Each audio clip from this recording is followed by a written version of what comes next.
meet the Mets. Step right up and greet the Mets. Bring your kiddies, bring your wife.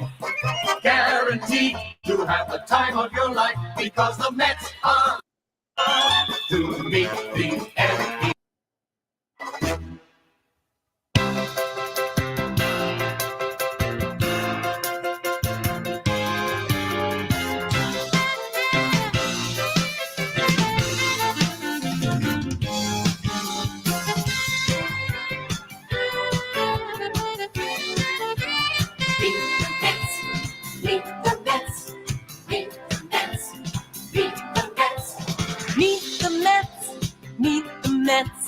Head for the park and greet the Mets.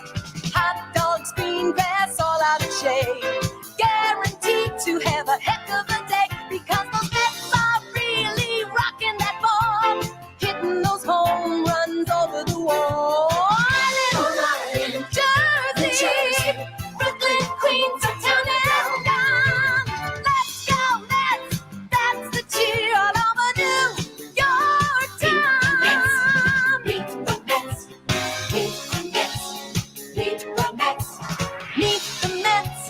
Meet the Mets.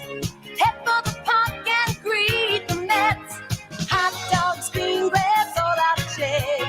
Guaranteed to have a heck of a day because the Mets are really rocking the ball, hitting those home runs over the wall. Long Island, New Jersey, Brooklyn, Queens, uptown and down.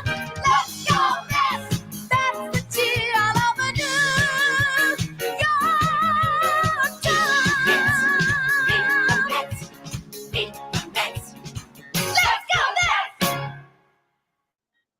Hi, everybody. This is the Baseball Hut, the amazing, spectacular, terrific, the great one, the People's Champion, your host, the Hut. And of course, we are back here as my face is covered. We're back here again from New York City. Obviously, I was hoping to have a trade tonight. It's now 9 o'clock, a little after 9 o'clock. So I don't think it's going to be a trade tonight, unfortunately. But I figured I'd come back and just talk about what I know from a couple accounts. One is MLB Nerds on Twitter, which is followed by some people from SI, which is Sports Illustrated. And they were saying that the Mets will close and there was very serious trade discussions between the Mets and the Orioles today. And then another account, someone called Dalton Fanuc, I'm not making it up, who covers sports up in Canada and is a major league contributor for Sportsnet for Major League Baseball. And he's a radio host at Fan 590, which is a Canadian sports talk show radio station. So I'm sure people know what it is. And he is saying that the Mets were close to acquiring Trey Mancini. Yeah, she posted a whole bunch of stuff about the Major League Baseball. The Cardinals haven't really made an offer. The Yankees made an offer, but it was rejected. The Yankees are very concerned they're going to lose Aaron Judge, and of course, are not going to be able to bring in Juan Soto. So there's a lot going on here. You got a whole bunch of stuff here from this Dalton Fanuc. The Astros are very interested in catcher Wilson Contreras, well, obviously, because they don't have any offense. I would also put Tampa Bay in that situation. Let me see. Hello to Frank Matos. Hello to Garden State Gardner. Guys that were here earlier, thank you for coming back. I want to thank people for coming into the channel today. So many people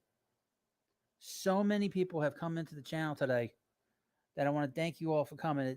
It just blew past me. What I was looking for, my expectation today was to be, at 2,000, maybe tomorrow. But the channel just went way past where I wanted it to be. And we're in the 2020s right now. So thank you if you just subscribed.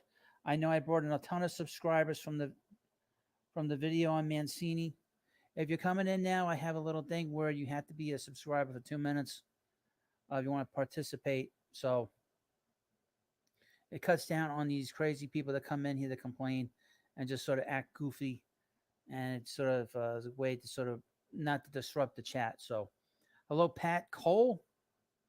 Got a lot to talk about. So the trade that was discussed um, by MLB nerds was that they were going to trade. I don't know who they were going to send, but they were going to pick up Mancini, and they were going to pick up Dylan Tate as a right-handed reliever. From Joseph Amrazik, Mancini will be the Escobar. Don't get him. Get JD Martinez. Well, here's the thing about the Red Sox. The Red Sox have not made any kind of move yet, so you don't know if he's available. I also would point out that it's not going to take a lot to bring in Mancini, and you can move Mancini around. He doesn't have to necessarily be a DH, for instance. Like, for instance, and I'll mention this to you if you hadn't watched some of the videos today. I don't think I posted this. Oh, I didn't. I don't think I posted it.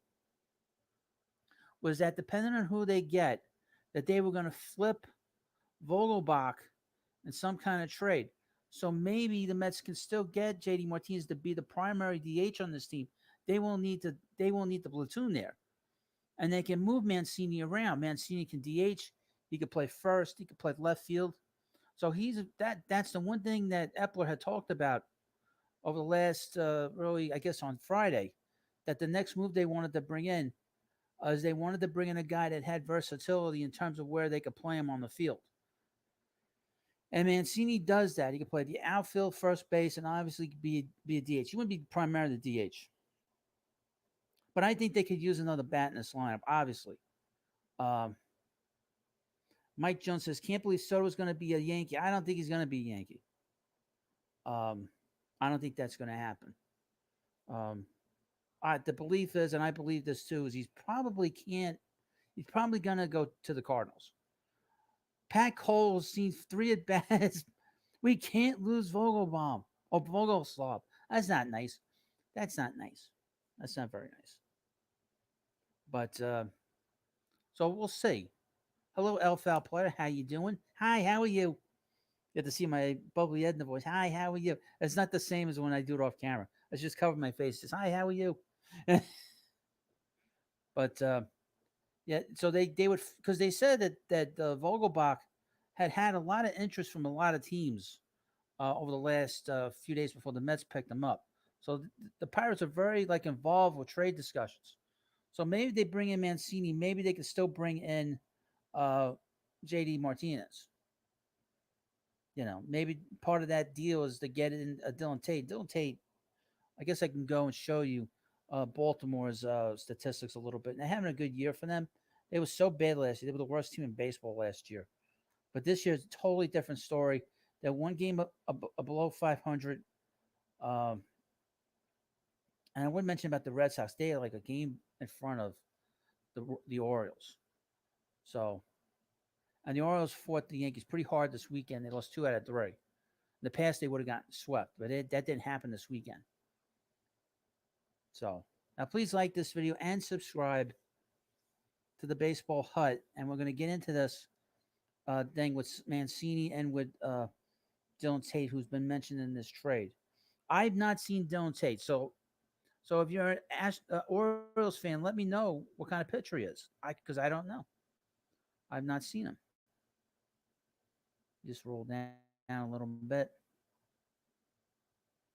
And the Mets really want Tate. So let me just go through some of the numbers. That's something on my tongue. So here we have Mancini's numbers, which are much better than what anything the Mets have. And he's having to deal with a restructured ballpark in Baltimore. A very different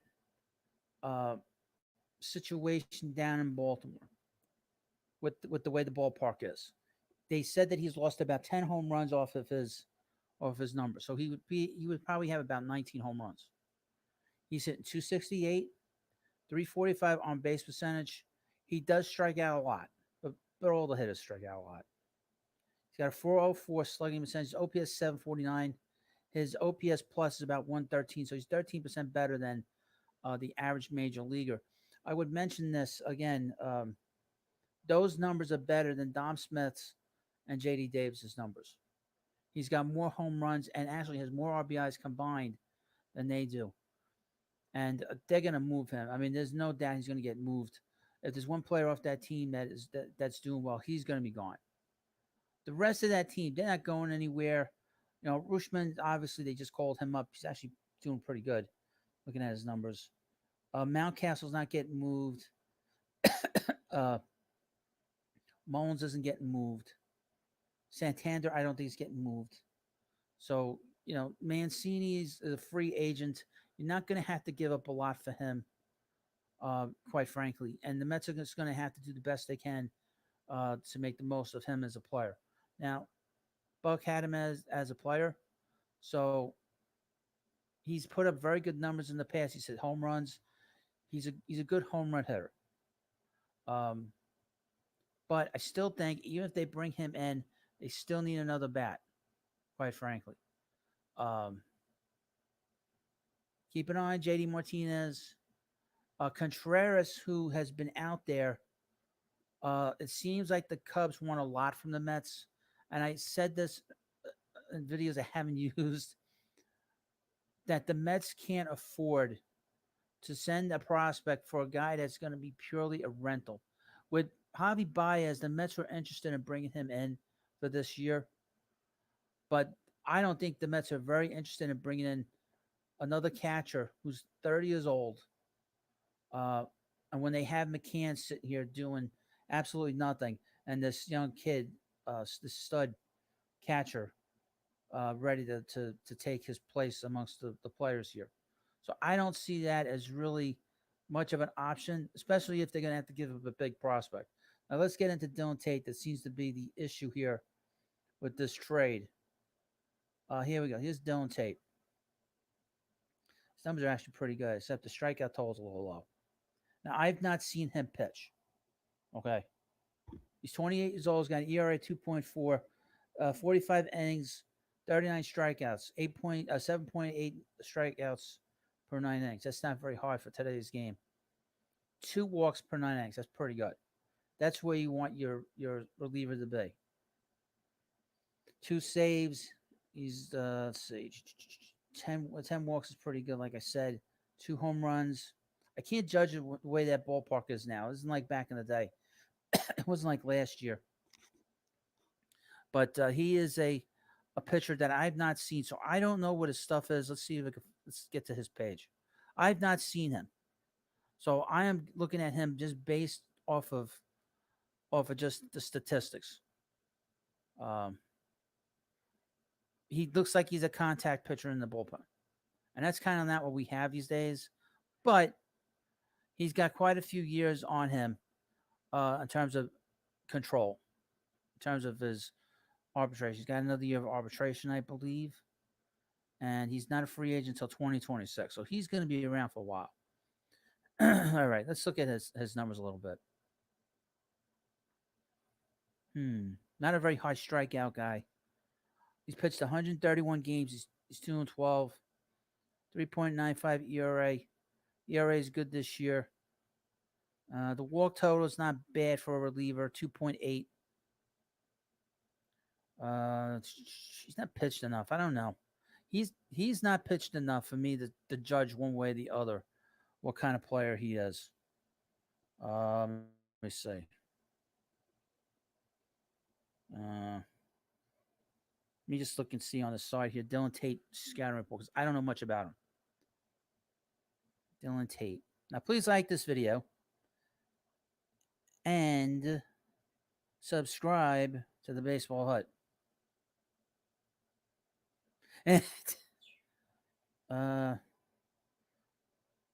Okay, here's a scouting report from Baseball America. Let's see if we're going to read this here. It's from a few years ago.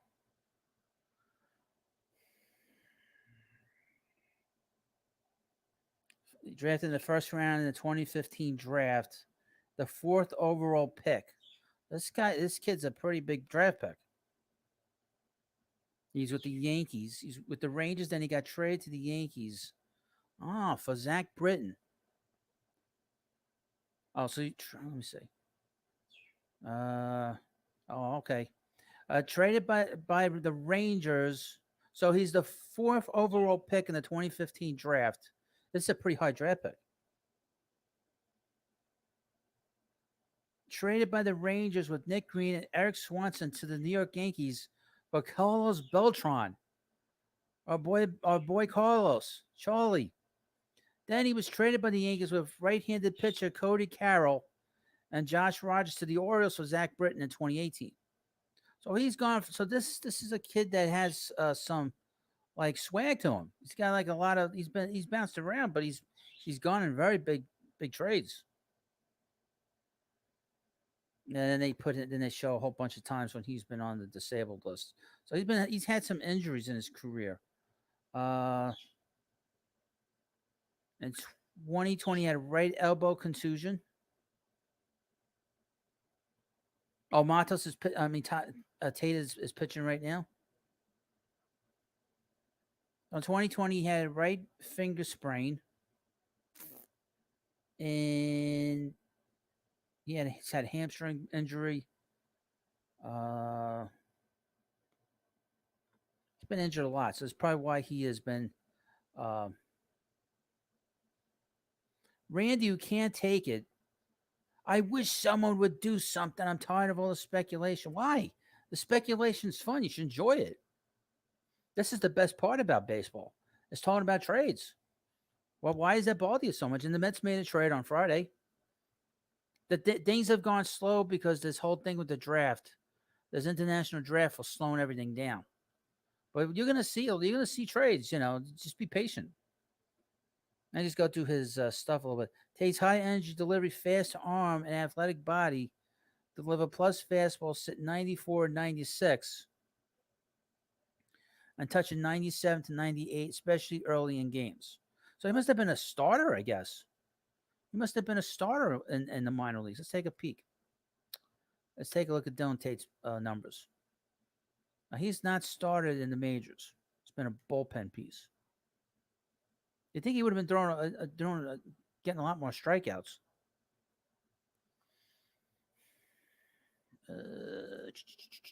Just show the minors here.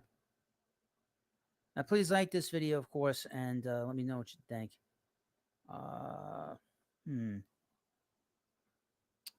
This doesn't tell me anything. Yeah, with Texas, he was a starter. In 2016, he was a starter. Still with Texas. In 2017 and 2018, he was a starter. He was converted to a reliever in 2019 with the Baltimore Orioles. Bit of a mixed bag with his numbers. I wonder why they had him bouncing back and forth. Makes me wonder. Well, we'll find out. Maybe that's why I don't know. Interesting. Sonny D wants to know, where is Soto going? Well, what the rumor is tonight is that they're trying to trade Josh Bell, and once they have that all cleared up, they're going to really move hard to get him out of Washington. The obvious place is the Cardinals. It's out of division. They have a good farm system. They always do. And they'll probably move him out of here pretty quick. Let's take a peek real quickly on the side here.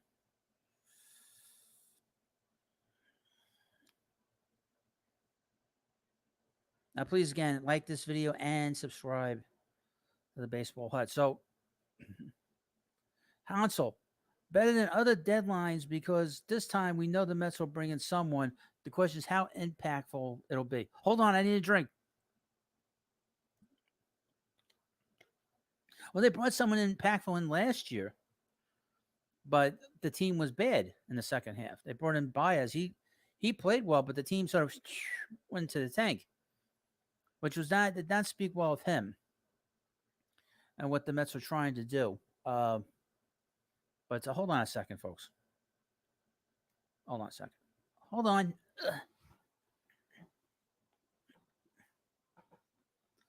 All right. So we have all these trades that are going to happen. The big move will be obviously Juan Soto, and Juan Soto has pretty much, as far as I could tell, one real big team, but they have not, according to reports, have not made any kind of offer yet. The Yankees have made an offer, it's been rejected. Skadoosh, get out of here. We're not interested. And obviously, we're gonna see where he goes. It's gonna be fun to see where he goes. We're gonna have a lot of stuff with him. It's a shame the Mets don't want to give up all the big prospects they have for him. It would be a lot of fun watching him every day. Um, yeah, he's probably going to go to St. Louis. I think that's probably the most obvious place for him. And the Cardinals can kind of paint it. Well, he's the next great player that's going to take over. You know, we can talk about Musial and Pujols. Now we have Soto. You know, I can see it right now what the Cardinals are going to do. But you know, there are other teams obviously still in there. The Dodgers, the Mariners, desperate to get the postseason. Keep an eye on the Giants, although they don't have much of a farm system. Don't be well. I don't think he'll go to the Braves. They're not going to want to face him. Then why don't they just make a deal with the Mets? You know. Dom Smith. I did a video earlier in the day discussing where he's going to go. The two teams we heard a lot of is the Cubs and the Red Sox. There were rumors today that the Mets were talking to the Cubs about Wilson Contreras and David Robertson. The Contreras part of it seems like cool because it seems like the Cubs are trying to take a lot of capital in terms of prospects from any team, not just the Mets. The Rays, I would mention the Rays, Mike Zunino, their catcher, is out for the season with thoracic outlet syndrome. So he's not going to be able to finish out the season. So they're going to need a catcher desperately now. And they've been chasing the Yankees, and they're going to want to get the postseason. So we'll see where he goes. But there are other teams. The Astros are in on him deeply as well. They still have prospects as we speak. Again, Thomas Zubuki, who is a minor league pitcher for the Mets in Syracuse and has pitched for the Mets, not very well, has pitched really well in Syracuse this year. He's got tons of teams scouting him. I don't know who, but he might be the kind of pitcher that could get them a DH, or at least be part of a deal to get a DH. And he was a guy before he hurt his elbow, was a guy that had a lot of people really liked his arm. He was a big prospect with the Mets until he hurt his arm, and it's a shame that that happened. Because he had a lot of talent, and basically, he's one of those examples of a guy who gets Tommy John and is not the same after. It seems like with these guys, they get better after the Tommy John, but it wasn't with Thomas, unfortunately. And I don't think since he's been here, he's pitched all that great. JD Martinez. Now the Red Sox have played very poorly those 3 games back out of the All-Star break. I don't see where they're taking their team because I don't see them going forward with this situation, with this team being so poorly, so badly, winning games. They can't win games. Right now, they're playing the Guardians. They're in the 5th inning. The game is tied against Cleveland. So this is a bad situation right up there because there's a lot of pressure on Chaim Bloom. The situation up there is very different in a lot of ways than here because you have like a whole area of the country that's nothing but Red Sox. All of New England is Red Sox country. It's not like in New York. New York area, New York, Connecticut, New Jersey. Everything is sort of splintered in a lot of ways. Like with the Mets. With the Mets, is a lot of Long Island people, Queens. With the Yankees, the Bronx, Manhattan, a little bit of New Jersey, and a little bit of Connecticut. But with the Red Sox, it goes all the way up to Maine, Vermont, Rhode Island. It's all Red Sox country. So Chaim Bloom has a lot of pressure up there to do something with that team. And he's not done, to be honest with you, he has not done a great job. Okay. He made that trade with the Brewers to get Jackie Bradley Jr. back. For whatever reason, it made no sense at the time. You trade one of your best power hitters to get Jackie Bradley Jr. back? Made no sense. Kenneth Flood. Hello, Kenneth. Soto going to the Stankies? No, I don't. I don't think that's so. Supposedly the Yankees have made an offer today or the last couple of days, and the Nationals rejected it. The Nationals want to get rid of. They want to trade um, Josh Bell first. Then they want to sort of see where they can go from there. That's sort of been what the rumor was, that they wanted to make that trade first. And I guess I can get into Josh Bell. The Mets have cooled on him because it seemed like they don't really neither team wants to trade with the other. Obviously, there's some issues between the Mets and the Nationals now. Obviously, that goes back to 2015, and a lot of like nastiness that's gone on in the field with both sides. But Josh Bell, I'm hearing the Astros, the Mariners, the Red Sox, maybe not now, the Guardians, and the Brewers. Keep an eye on the Astros and the Brewers. The Brewers are another team trying to find offense because they have good pitching as well as the Mets do. And the Astros are always looking for big players. Oh, okay. MLB Post. Hey, Hud, any Trey M updates? Not since my video earlier tonight. But that's been the rumors that the Mets are going to get Mancini and that the Mets wanted to get this deal done tonight. The Mets have a big series this week against the New York Yankees starting tomorrow and on Wednesday. So we're going to have a lot of stuff going on here at the Hut and a lot of stuff going on over the next 2 weeks, not only with the trading deadline, but next week we had the Mets playing the Braves and a huge 5-game series after they play the Washington Nationals in Washington next week.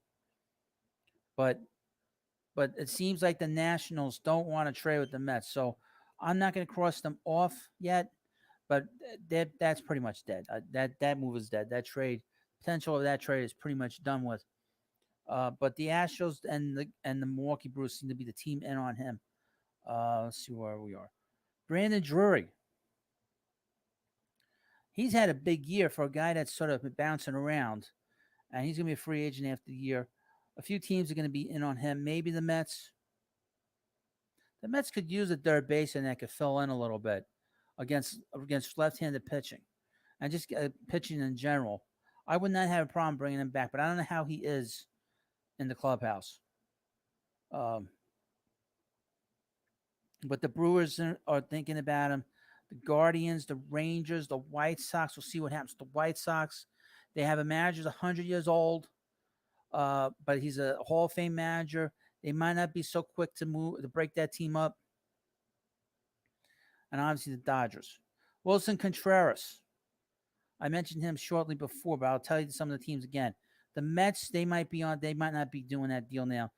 Houston, the Rays, San Francisco, and Cleveland. San Francisco was another team that's on the sort of bubble. And they're weird because they won 107 games last year, lost to the Dodgers, and have been terrible. Have been terrible this year in comparison. Ian Happ, another guy from the Cubs. I've heard the Brewers, the Padres, the Yankees, the Cardinals, the Boston Red Sox. I'm going to keep saying the Red Sox until further notice, and the Blue Jays. Jorge Lopez, who was mentioned over the last couple of days, and I did a video on him and Mancini as a pairing.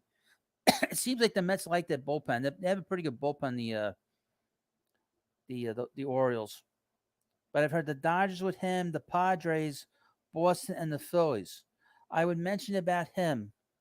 Any team picking him up better be very careful with him. Because this is a guy that has pitched poorly in his career, and he's having a career year this year. So if he's a free agent, do not go overboard and give him like a 3-year contract.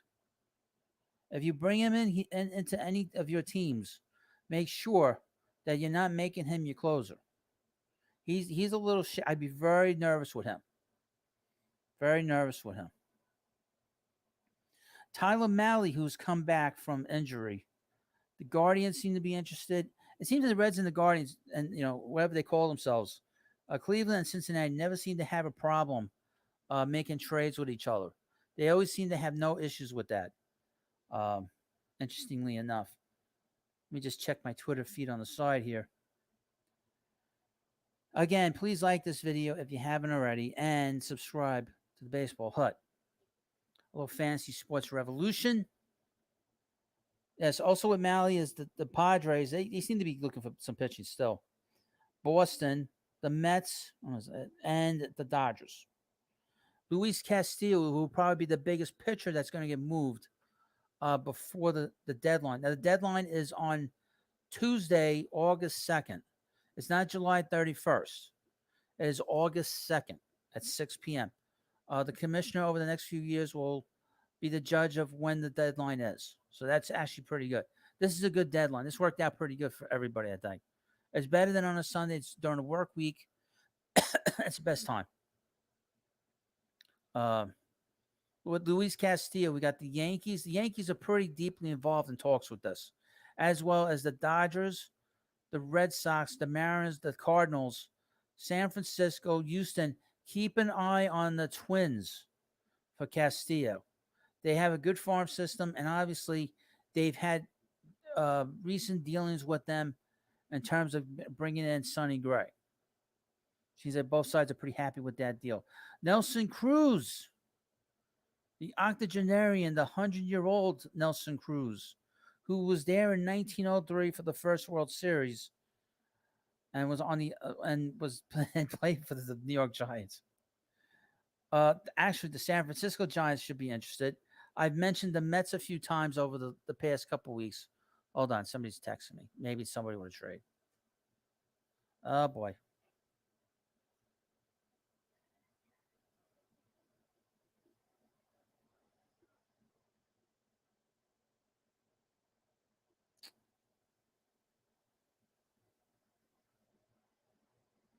Sorry about that. Just texting somebody.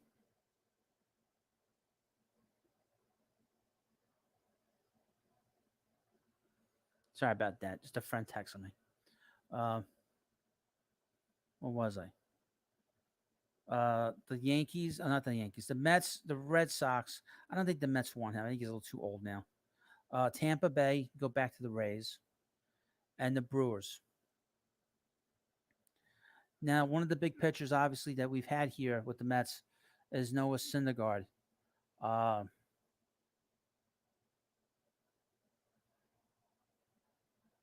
Sorry about that. Just checking what my friend has to say. And that's Noah Syndergaard. I've read the Red Sox, the Yankees, the Mets, believe it or not. I don't think that's going to happen. The Blue Jays, the Twins, the White Sox, the Phillies, the Cardinals, and the Giants. So he has a lot of teams that are interested in him. I don't think the Mets were. The Mets are at this rate. I think that ship has sailed, even though they gave him a qualifying offer. Frankie Montas, the Blue Jays, and he was hurt. The Blue Jays, the Cardinals, I can see him going to the Cardinals. He's at the Oakland A's. The Dodgers, the Mets, and the Yankees, I see him going to the Cardinals. Brian Reynolds, I don't think he's getting moved. So I'm not going to go through him. Joey Gallo, he's going to get moved. The Padres, the Royals, the St. Louis Cardinals, and the Rangers.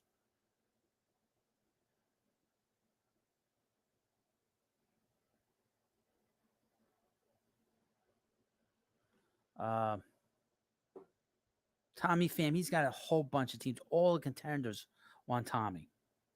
Ramon Laureano, the Red Sox, the Yankees, the Mariners, and the Marlins. Maybe the Marlins. Maybe. I'm going to skip over a whole bunch of names. We'll come back to some of these names as we go along. But right now, those names, I don't think really matter to any of us. Michael Fulmer. The Tigers have a lot of talent in their bullpen. They're a bad team, but they have a lot of talent in the bullpen. So a couple of players that'd be interesting to the Mets is Fulmer, Chafin, and Gregory Soto, who's a lefty. He's a lefty. So we have a whole bunch of pitchers here that are going to be on the market before August 2nd. So now please like this video and subscribe to the Baseball Hut as we are 8 days away from the trading deadline. And I don't know about you, this is the best time of year. The best time of year for anybody if you're a big baseball fan, if you're a big sports fan. So anybody saying, this makes me nervous. Why? This is what it's all about. Improving your team, seeing your team do well with the moves that they need to make. And that's what we all want. That's what I want. Fantasy Sports Revolution. Mancini would be a good move, but I don't know if it puts the Mets over the top. You know what puts the Mets over the top? On Wednesday, 12 o'clock on Wednesday, a pitcher is going to pitch for Syracuse.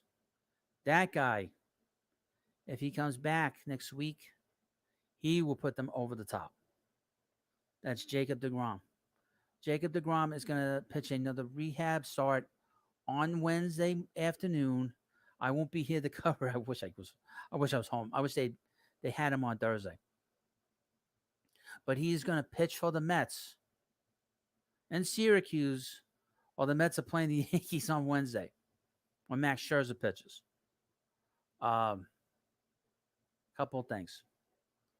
If he pitches on Wednesday, he is lined up, and they've been skipping him. They're putting him every 6 days. But if they decide to have him pitch 5 days, he will pitch on Monday for the Mets on August 1st against the Nationals. It's a pretty good warm-up for him. It's not a team that's going to be too difficult a task for him to cut right through that lineup like it's Swiss cheese. It'll be like going through a minor league team, with all due respect. That will take him, if he's going on a 5-day rotation, he will pitch on Saturday. Now, I would point out, Max Scherzer is pitching on Wednesday as well. They always push him back a day. He can come back and pitch on Tuesday. They can always push him back. So that is something to consider. That the Mets could have both of them pitch against the Braves in the series next week. The Mets are playing a five-game series. A 5-game series against the Braves next week. That Saturday game is a makeup day because they didn't play the first week of the season. So the Mets, we have a chance to have a pitcher that is the best in the game. Plus, we have a Hall of Famer also in the rotation. So if you want to know a move that puts the Mets over the top, that's a move that'll put them over the top because this will set them up for postseason. And the Mets will be a very difficult team to go up against for any team, whether it be the Dodgers, the Yankees, the Astros, the Braves. Okay. That's what the Mets are trying to set up going into postseason. Hello, Luke Riley. How are you? Welcome to the Baseball Hut. Again, please like this video, this live stream, and of course, subscribe to the Baseball Hut. And we'll be going for a few more minutes. There's no new updates on Mancini, unfortunately. But we can still talk about him. They were hoping to have a trade tonight. That was the rumor tonight, that they were hoping for a trade. All right, let's see what we got here. All right, this is from another account I follow.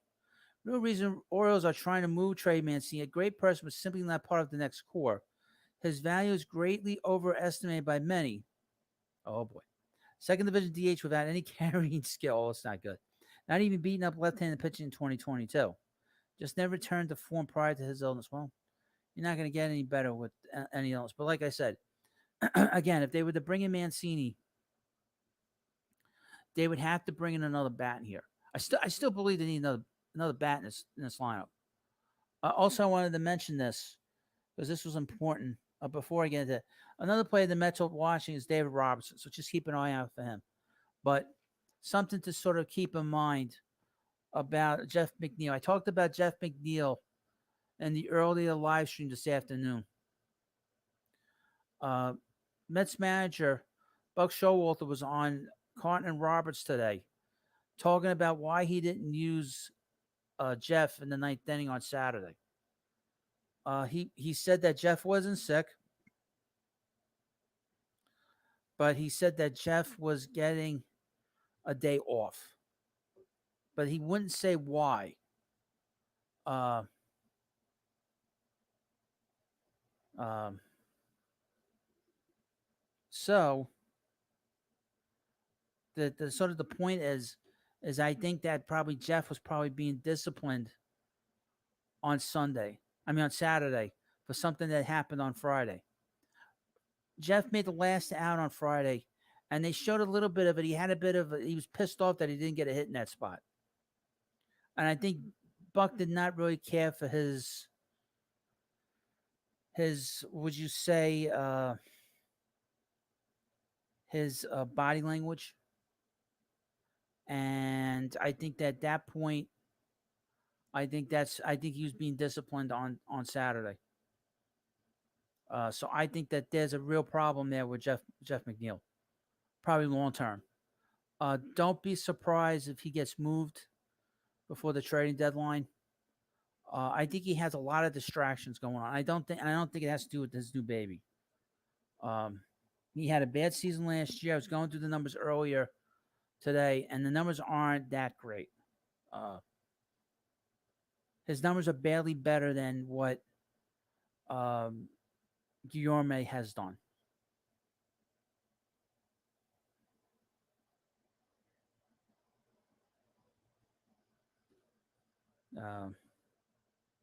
But keep that in mind with Jeff. But I also think that Jeff is probably not going to be with the Mets after this season. His value is very high right now, being a two-time All-Star now with the Mets. So don't be surprised in the offseason you'll start hearing rumors about him being moved. And the Mets need to sort of figure out what he is as a player. Obviously, he's still a line drive hitter. But is he a home run hitter? Because if you take away 2019, he's hit only 18 home runs in the major leagues. That's not great. So if you remove some of those numbers from 2019, his numbers are not good. So just keep that in mind. If you learn anything from this from me today, that's the thing you need to learn is what's going on with McNeil. Because I mentioned this as well. Buck will get rid of players that he doesn't deem that can help the team long term. If he thinks there is a player that's a problem. All right. This guy's crazy.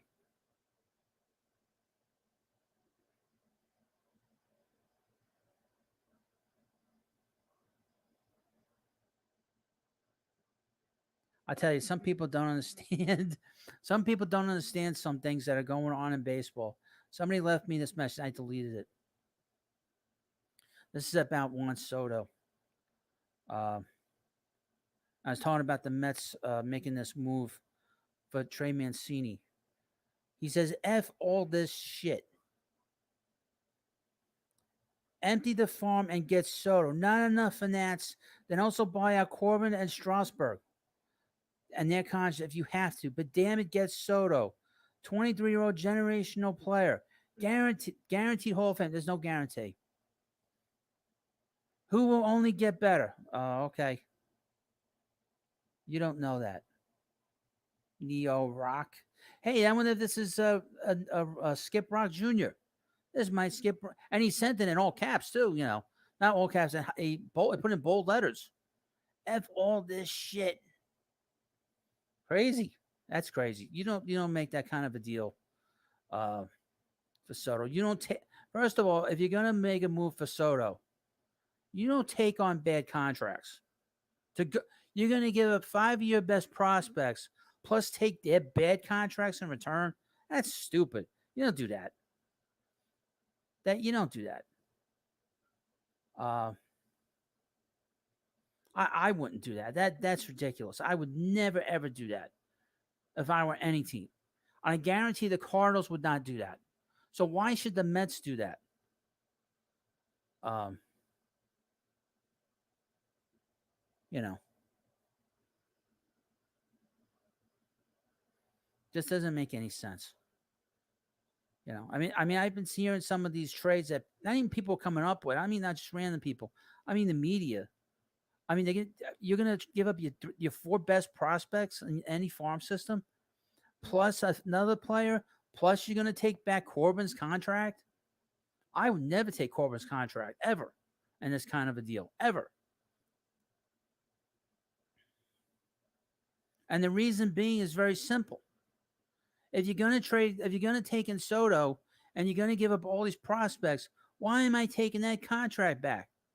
If I'm going to take that contract back, say for example with the Mets, you don't give up Alvarez. It's either one or the other. I can give up Beatty. I can swallow that one. Okay, I can give him up because he's the best third base prospect in the game. But I'm not. People don't talk about that. By the way, Mets have two of the top 10 prospects at their base on MLB.com. It doesn't seem like too many people talk about that. They have the number one. They have the number 8 or 9 with Vientos. I could probably stomach trading Beatty, but I'm not giving up Alvarez and have to take back Corbin's contract. That's crazy. Even with Parada in the farm system now, which he's not in the farm system yet, they haven't put him in a team yet. They haven't signed him yet. From Cohen's going to want to keep Jeff for a while. I think. Why? Does does Jeff owe him money? That doesn't make any sense. Yet, Cole, please explain to us this comment. Why would Steve Cohen want to keep Jeff for a while? Did they have some kind of personal relationship that we don't know about? Is he investing in anything? I mean, really? I mean, what is the point of that?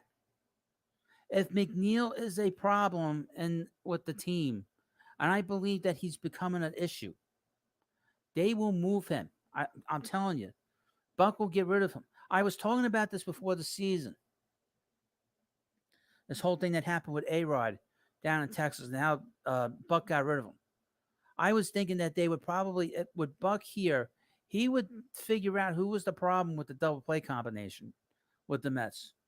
Either it be with our friend Francisco Lindor or with Jeff. It seems to be Jeff's the problem. I think we kind of learned that about this situation, that Jeff is a major problem in that clubhouse. He's very talented, but he's a problem. So why would Steve Cohen, who probably has very little interaction with Jeff McNeil, want to keep him if he's being told that he's a problem? Buddy X Daniel has a problem with Mancini. Look, Mancini. So you'd rather keep JD Davis.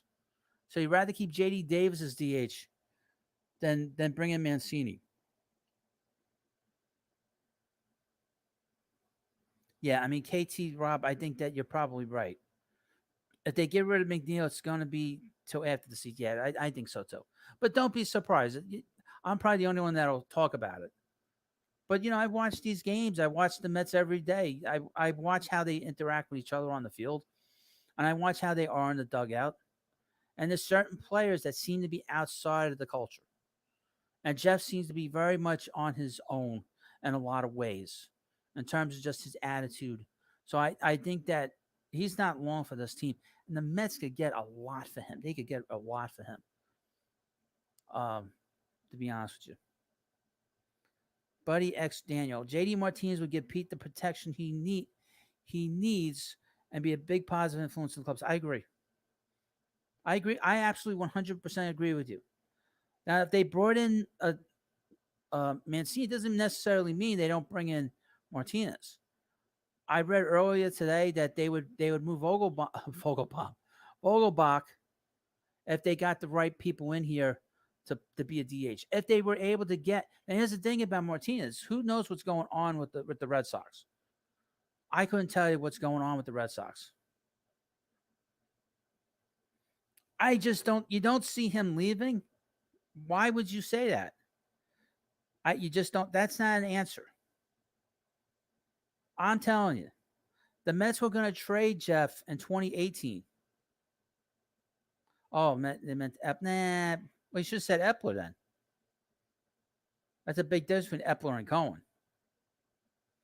No, I don't. I think that if no, they were going to move Jeff before the after the 2018 season. The only reason he didn't get traded was because there was peer pressure from the social media with the former general manager.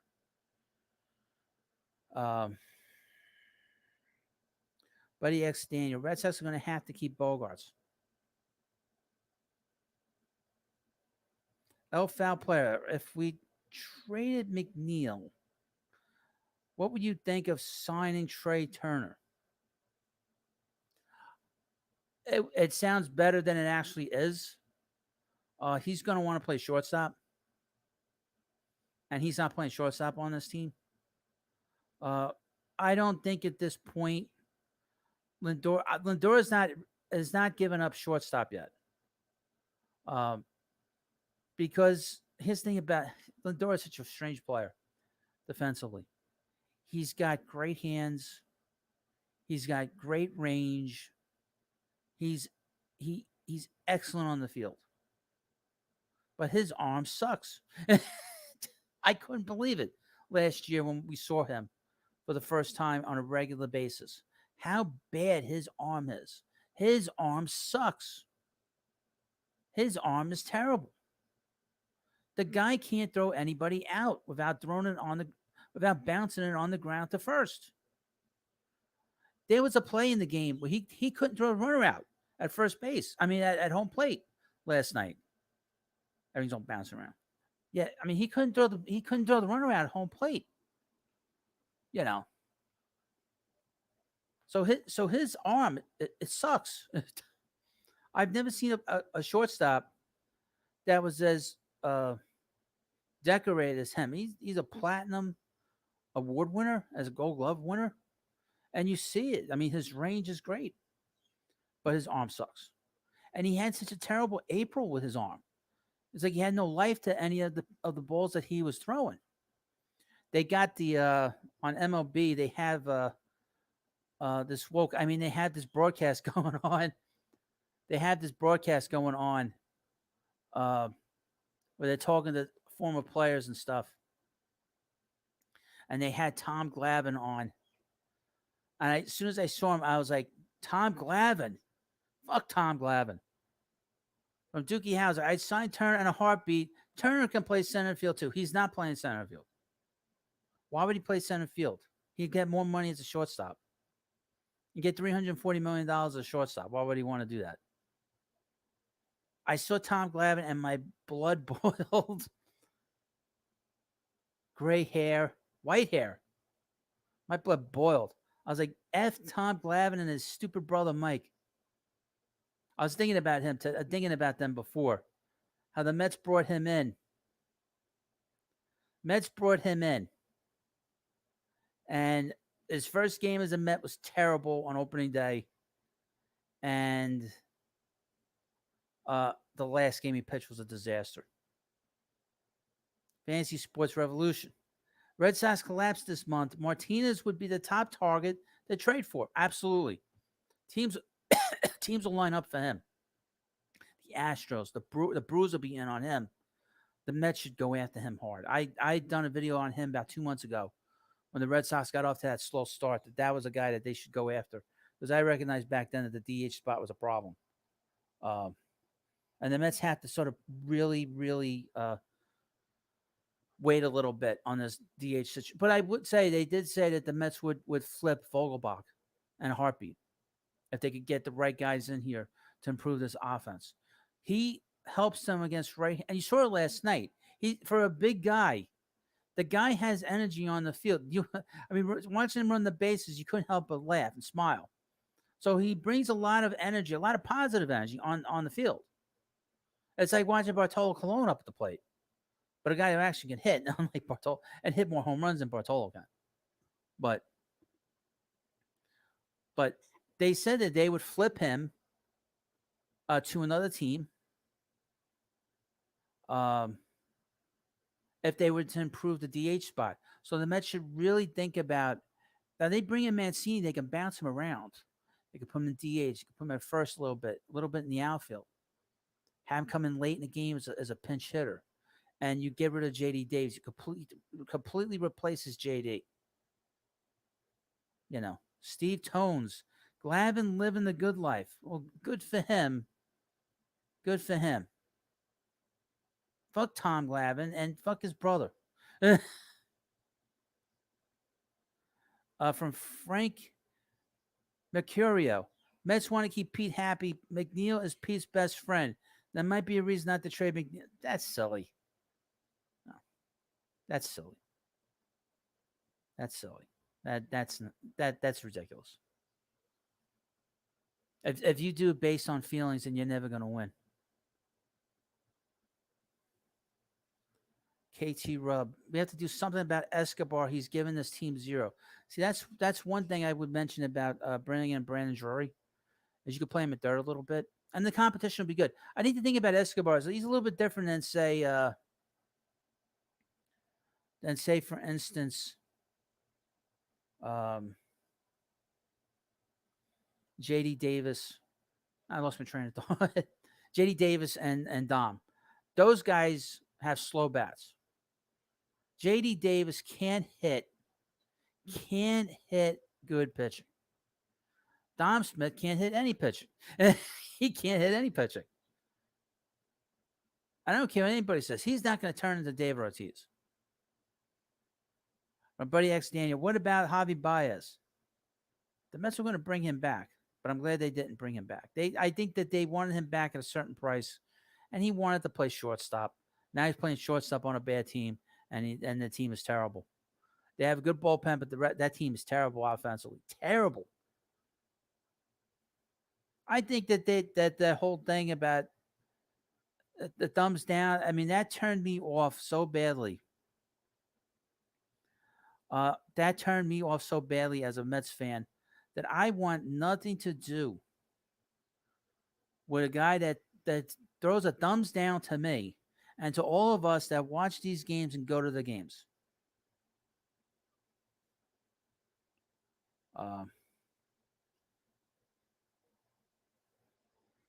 KT Rob. It's funny, everybody used to yell at me when I wanted to get rid of Smith. Now everybody wants to get rid of them because he sucks. He always sucked. I never liked Dom. Never. Even when he was doing well in 2019. 2019 he got hurt. He missed half the season. And I certainly didn't. I would mention that Dom Smith, first video I ever done on this channel was complaining about him taking a knee in 2020. He tried to make himself out to be some heroic figure, but he would never, ever do with us in the ballpark, with any fans in the ballpark. So there's nothing like heroic about him. And that's why the media has overrated him for the last 2 years. And I think a big reason he performed as well as he has in 2020 in particular is because there was nobody in the ballpark. No pressure. But I will not miss Dom Smith. He helped the channel, and he's helped the channel out a lot. I've done a lot of videos on Dom this week, and I've had a lot of fun with Dom this week. Brought a lot of subscribers and a lot of great people in here. Pat Cole, was Dom on roids with Cano? No.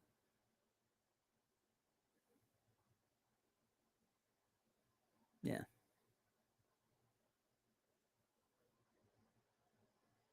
From Dookie, yes, that's usually when you want to get rid of someone when they suck. I thought the Mets should have traded him after 2020.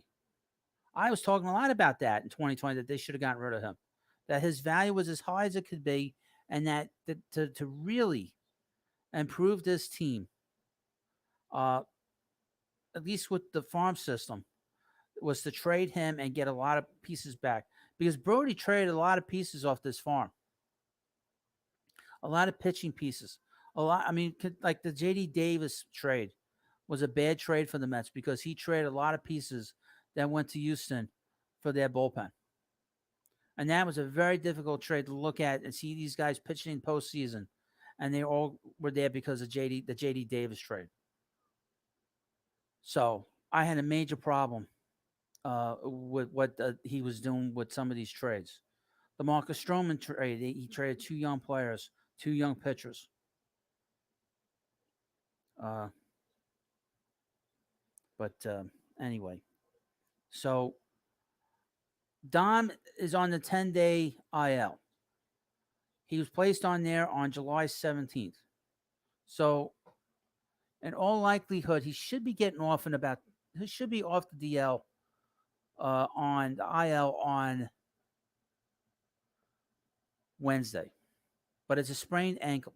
Sprained ankles usually take about 2 weeks to heal. But say he comes back, say Friday. That gives the Mets a few days to move. You have to move him. He cannot come back. He cannot be on this team. He cannot, under any circumstances, be on this team. Once he comes off the injured list, with Vogelbach here, he is pretty much not somebody that is going to do well now.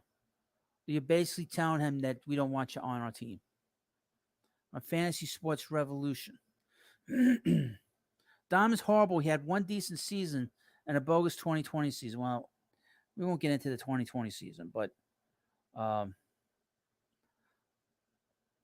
is going to be gone. Dom is going to be gone. I mean, he has to be gone. He cannot remain with the Mets now. He was already disgruntled. He'd already been complaining for the last few months that he wanted to get out of here. He didn't want to be here, especially after the whole thing about the trade with the Padres fell through. Once the Padres trade fell through, he was pissed off. So you don't want him here being all disgruntled and pissed off. So that's why something has to be done. Now, the one thing obviously Fantasy Sports brings up is the fact that his value is pretty much shit. He's got no value. But there are teams that look at him and say, you know what? If he played for us, or we tell him he gets to play every day and not have to worry about somebody named Pete Alonso, maybe he'll do better.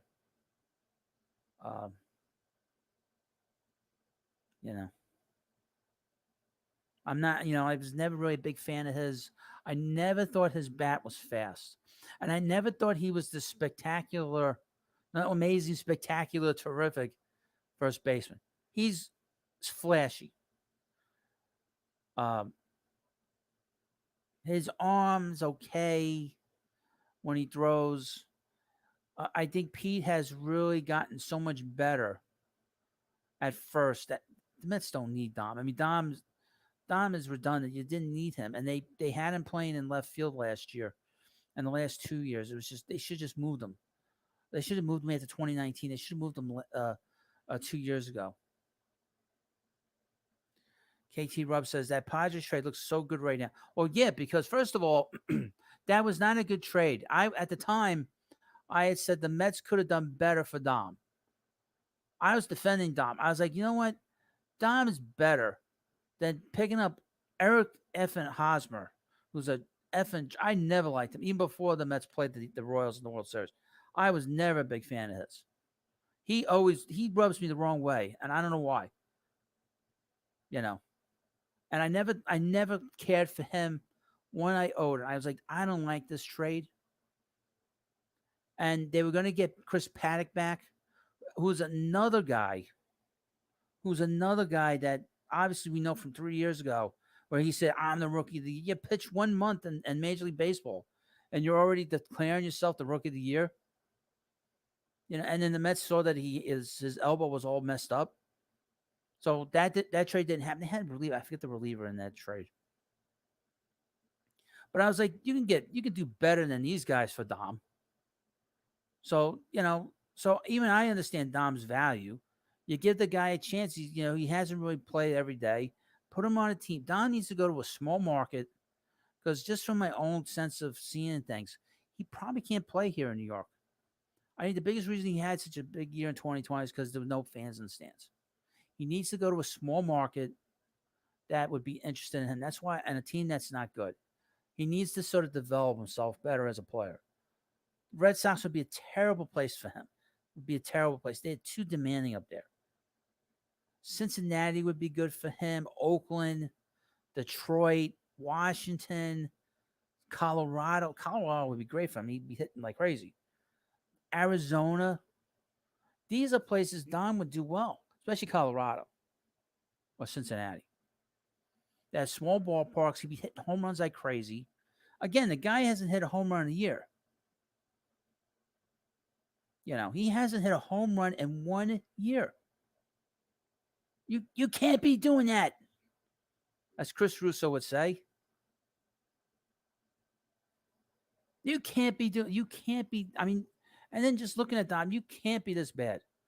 We're down the 8th inning of the Phillies Braves game, and somebody just hit a 3-run home run for the Phillies. Okay, well, that's good news for the Mets right there. Let's see. Who hit that home run? Of course, please subscribe to the channel and like this video. Stott. Somebody named Stott hit a home run off the 8th inning guy for the Phillies against the Braves. Interesting. Cole wants Medina back in the bullpen because he's such an important piece. He is? Okay, if you say so. Wow. This channel, I got to say, I really, really welcome, again, all the new subscribers that have come onto this channel today. What an incredible day. This is probably the second best day I've had with this channel on YouTube. Best day, well, it wasn't the best day, but one of the better days of this channel was in December 2020. This channel has brought in almost 50 subscribers today, just based off of the videos that I've done. Hello, Owen. Hello, ding, ding, ding. Yo, yo, yo, yo, yo. What's up, Owen? Welcome to the new channel. Welcome, new subscriber. What am I talking about? So welcome. So it's a new channel in a lot of ways. I'm actually on camera. In the past, I wasn't on camera, but we won't get into that. But welcome to the channel. From Charles Hutterer. Why isn't Mancini a Met yet? Well, it's a good question. We don't know. We'll find out. We'll find out where he goes. He's going to be traded. Let's see what's going on here. Now, please like this video in the meanwhile, and please subscribe like Owen has subscribed right now. So thank you, and welcome to the channel. We also have memberships here on the channel. We get these special emojis that I've had specially created of different players and individuals from the past. And you get these special badges that are Mets numbers. And if you're a subscriber for 6 months or more, you get the vaunted Tom Seaver number. Okay. I look like the invisible. Well, maybe you'd want me to be the Invisible Man. Now, I got this green screen behind me. I probably should get rid of that long term. I'll probably set up something when I move. I would mention that this channel is very important in a lot of ways. The money that I use off of YouTube, I pay for my rent. And if this channel makes enough money, this will get me out of here. So I welcome everybody that comes in here. You send me super chats. That's great. Super thanks. Even if you watch a video, the videos are very different than, say, other channels. See, when I had my old channel, which was a comic book channel, I didn't make a lot of money off of that channel when it came to any kind of video. But if I do like just a regular video like I did a few hours ago with Mancini, so many people watch it, and I'll be bringing in a lot of ad revenue. Yes, Owen, let's go Mets. Absolutely. Absolutely. Let's go Mets. This is a great night here. Even though there has been no trades yet. KT Rub, where are you moving to? Well, I'm going to be in state. I'm going to be moving out of the city. That I do know at some point. But that's sort of up in the air right now. But that's why I'm trying to really grow this channel. Oh, before I forget, On Thursday, I'm going to have a guest here that's going to come in for about 15 minutes, 10, 15 minutes, whatever he wants to do. And that is Jim Riley from Sports Cap. I think of Cat. What the hell's his name? Forget his name. 'Cause I'm getting confused with something else.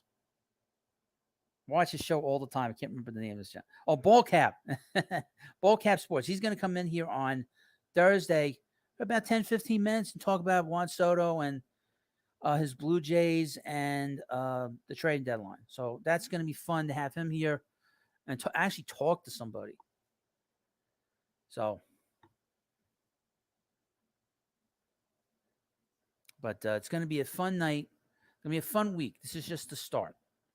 So again, I want to thank everybody that's come in today. Over 50 subscribers into the channel and about 40 something tonight. So it has been a great night on the channel. It's been a great night for me personally, doing this long term, hopefully. But I want to thank you all for coming by, and of course, please subscribe to the Baseball Hut. We will be back again tomorrow before the Mets Yankees game, and we're going to talk about all this stuff. Hopefully, we'll have a trade. I have no videos planned right now. I had a whole bunch of videos that I can't use now because of the fact that this Mancini thing popped up during, around 7 o'clock or whatever it was. So thank you all for coming by. I appreciate the time you take to watch the live streams, to watch the videos. I appreciate all the great comments. I appreciate everything that you do for me. And this channel is growing, and it's going to get bigger and bigger and bigger. And it's only the beginning. And the Mets are going to postseason. I have no doubts in that. It's a very different situation than what we had last year. Last year, we were in a situation where we had a manager that didn't know what he was doing. And now we have a manager who knows what he's doing. From Barry Brennan, go get Juan Soto. Okay. You're going to give up your 4 top prospects plus, and take back a bad contract? I don't think so. And it seems that the Nationals don't want to deal with the Mets. From Shane Wick 722. Why are you ignoring me, man? I haven't ignored you. The Mets don't need Mancini. They can get him. He'll help. You're crazy. You don't first of all, you don't take on a player like that in season and you dump your entire farm system in season. You don't do that. Teams don't do that. Okay? The Nationals, from what I understand, are having a very difficult time making a deal for Soto because they're asking for so much. Teams don't want to give up that during season. I think it's a 60-40 chance that he gets traded. The 40% chances that he might get traded after the season. Because a trade like that is not going to really help any team if they're going to... You just can't dump all of your prospects. It just messes around with everything you're trying to do as a team long term. And there's no guarantee he's going to sign long term. I know you'll have him for 3 years. Okay? The rest of this season and the next 2 years. But he is going to opt out. He's going to opt out. I guarantee you. Any team he goes to, he will leave that team. And he's going to look for $500 million. That is what he told you when he rejected $440 million. Shane Wick 722. Let's just hope Soto stays with Washington. He's not staying because the ownership there is going to want... The new ownership that's going in there is probably going to say, you have to resolve this situation, trade him, so we don't have to deal with this coming in. Right now, the Braves are down to 2 outs. They're down 2 runs in the 9th inning against the Phillies. We'll see how the Phillies bullpen. We'll stay right here and see how this goes. They got Sir Anthony, I can't remember his name. Got Sir Anthony on there for the Phillies. And the Mets beat up a couple times during the season. Boom. Boom shakalaka. Owen says, gotta resign Nimmo. We'll see. I don't think, from what I've read online, that his wife is too enamored with New York. Okay. And he's going to be looking for a big contract because he hired Scott Boras as his agent. All right. There's a 1-2 pitch to Michael Harris. Struck him out. 2 outs. The Mets have a 1.5 lead on the Braves. They got a 2-game lead in the loss column. So if the Braves lose tonight, the Mets lead will be 3 games back. Will be 3 games ahead in the loss column, and 2 games in front of the Braves. By the way, now please like this video and subscribe to the baseball. I would mention next Monday. Big shows are going to start up on Sunday evening. I'm going to come on 6 p.m. I'm going to go to midnight. I'm going to do the best I can. I hope I can hold up. And just go to the trading deadline. On Monday, I'll be on in the morning for a little bit. I'm going to take a bit of a lunch break. And then probably around 1:30, 2 o'clock, I'm going to come back on. And we're going to basically go on to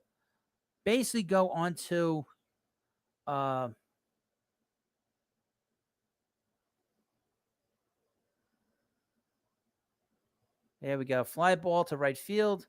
And the Phillies had defeated the Braves 6-4. The Braves bullpen blew the game. And now the Mets now have a 3-game lead in the loss column on the Braves. So everyone getting all nerves the last couple of days. The Mets got their lead back up.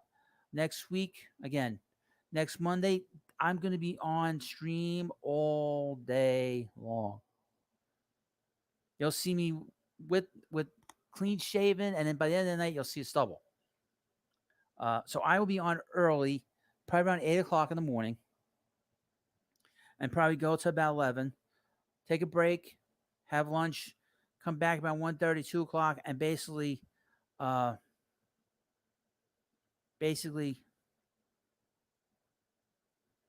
right, this guy, I don't know what the hell this guy's doing. Yeah. We don't go for that kind of language. You seem awfully familiar. Awfully familiar. So on Monday, I'll come on around 1:30. We'll see how it is. I'm going to need a break. So from 2 o'clock, I'll probably go till about 6, take a little bit of a break. I'm going to do the game. I'm going to cover the game. The Mets are playing the Nationals on Monday.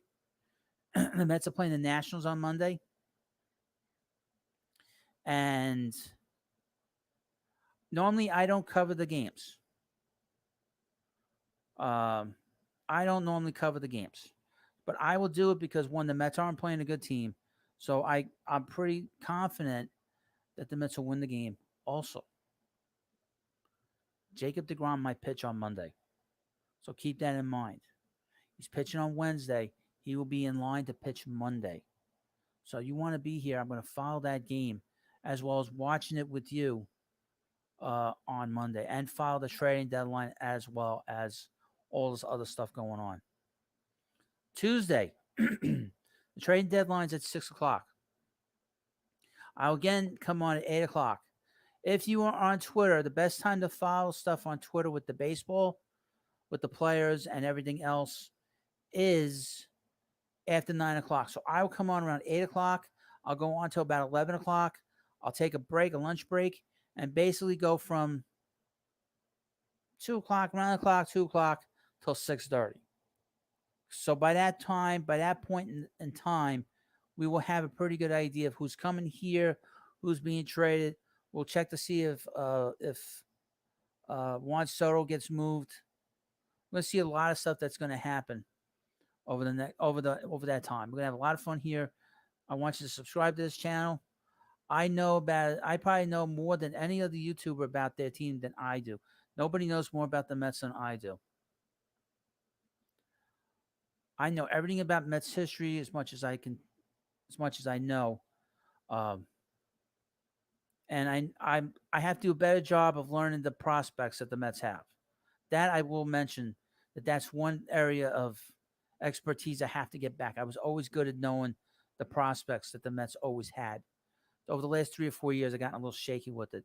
But since now I'm done with the combo cut, I will focus 100% now on everything New York Mets and everything Major League Baseball. I would mention I do have a graphic novel that I'll be launching on Kickstarter again in August. But that's not the important thing. This is the important thing. The priority is giving you the best content and having fun. I mean, we have a lot of fun here. I'm a little bit different than some of the other YouTubers. I don't like take myself too seriously. You know, you can't take yourself seriously when you're sitting here talking about this. And I try to keep it very light here, especially when I talk to you guys that are in the live streams. So now again, before I go, thank you again for getting me over 2,000 subscribers. Wow, 2043. Wow, talking about 60 subscribers today. Amazing, amazing, spectacular, terrific. Now I'm going to mention this. I'm never going to do that intro on camera. You'll never see me do that. I probably should. Probably should do it on camera at some point, but not yet. Not quite yet. Again, please check out the Mancini video. That's got a lot of views on it, man. Boy. But again, thank you for coming by and watching my show. And wow. And subscribing to the Baseball Hut. I'm going to be on again tomorrow. Probably around 5:30. We'll do a little pregame with the Mets. I don't have a video for the morning. What time is it now? 10:30. I don't expect any movement happening right now. I don't expect any trades to be announced. I'd be surprised if anything was announced tonight. Keep an eye out for 9 o'clock in the morning. Oh, well, thank you. Thank you very much. I appreciate that. One of the things you could do for me is share the video. I never say that. I probably should. And I am on Facebook, by the way. This video has been going on Facebook. But please let people know about it on YouTube if you can. And I work very hard. Here's the thing. I love talking about this stuff. I don't hang out with anybody that talks about it. To be honest with you. I got one friend, he lives in California, that would want to talk about this all the time.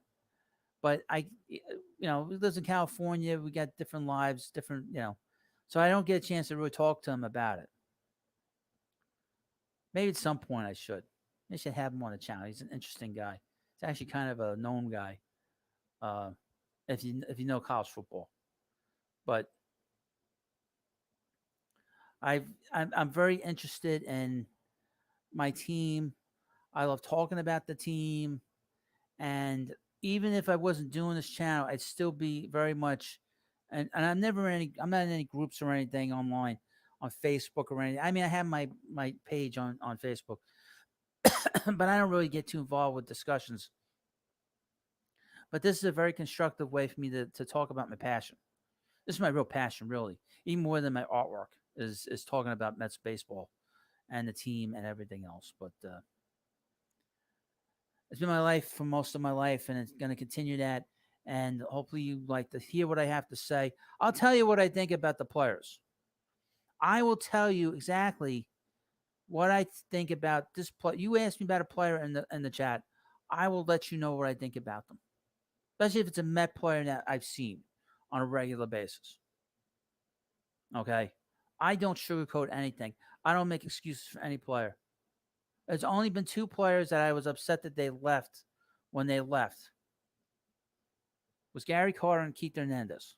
Other than that, I was never upset about any player leaving the Mets. Even Darryl Strawberry I didn't get upset about.